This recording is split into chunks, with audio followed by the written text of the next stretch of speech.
Hello बच्चों, मैं Sanju madam. आज हम स्टार्ट करने वाले हैं चैप्टर नंबर 4 7th क्लास का NCERT बुक का, जो है हमारा expressions using letter numbers. Now maths में अब आप एक्सप्रेशंस पढ़ने वाले हैं नंबर्स को यूज़ करके। एक्सप्रेशंस मीन्स आप जो भी एल्जेब्रिक एक्सप्रेशंस यूज़ करते हैं नंबर्स के साथ, उसको हम इजी वे में अंडरस्टैंड करने वाले हैं। पर चैप्टर स्टार्ट करने के से पहले हम एक जो नोशन है लेटर्स का, जो नंबर्स का नोशन है, नोशन मीन्स आइडिया होता है, तो नोशन स्टार्ट करने वाले हैं। और इस चैप्टर में एक्चुअली आप पढ़ेंगे कि कैसे आप मैथमेटिकल रिलेशन और पैटर्न को एक दूसरे के साथ एक्सप्रेस कर सकते हैं, और आप जो नंबर्स के बीच में, जो पैटर्न्स के बीच में रिलेशनशिप होता है, कैसे उसके बारे में सोच के उसको पूरी तरीके से सॉल्व भी कर सकते हैं। उसके लिए हम एक एग्जाम्पल से समझते हैं। फर्स्ट एग्जाम्पल, जैसे कि शबनम एक लड़की है जो कि 3 साल बड़ी है अपने भाई आफ्ताब से। आफ्ताब उससे 3 साल छोटा है। अब एक सिचुएशन है जब आफ्ताब 10 साल का है और शबनम की एज 13 साल है।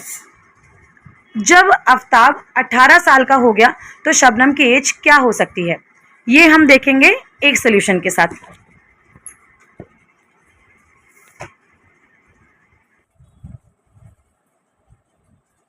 अब लेट्स सपोज हम शबनम की जो एज है,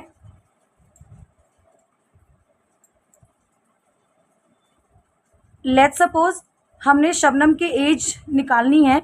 उसके लिए हम एक अलजेब्रिक एक्सप्रेशन बनाते हैं। अलजेब्रिक एक्सप्रेशन होता है जब आप अल्फ़ाबेट्स का यूज़ करके किसी की एज आप उसकी निकालते हो, आंसर्स निकालते हो, जिसमें आप नंबर्स अल्फ़ाबेट्स यूज़ करते हो, उसको अलजेब्रिक एक्सप्रेशंस हम बोलते हैं।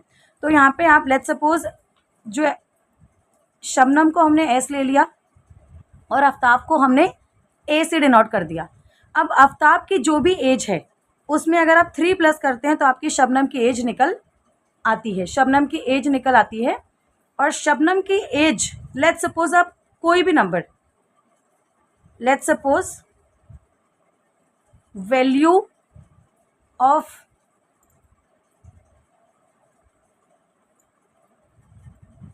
Of A is equals to 23। आपने कोई भी एक जनरली आपने आफ्ताब की एज मान ली कि आपकी आफ्ताब की जो एज है वो 23 है, तो हम सेम अलजेब्रिक एक्सप्रेशन में a + 3 में शबनम को निकालने के लिए हम आफ्ताब की जगह पे 23 लिखेंगे, और अगर इसमें हम 3 प्लस करेंगे तो शबनम की जो एज है वो हमारे पास 26 आ जाती है।